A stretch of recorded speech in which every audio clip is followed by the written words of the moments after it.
Hello everyone. Today, I will learn with you how to create your first HTML page.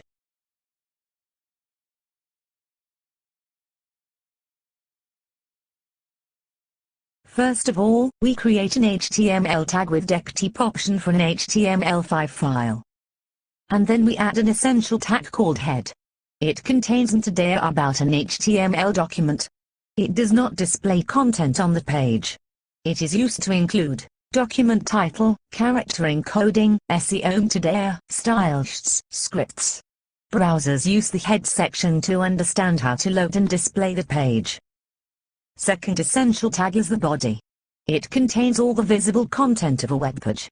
Everything that appears in the browser window is placed inside it, such as text, images, links, buttons, forms, sections, headers, footers, scripts that interact with page content. The browser renders everything inside body as the main user-facing part of the page.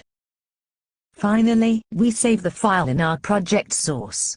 The name of file must be with HTML extension.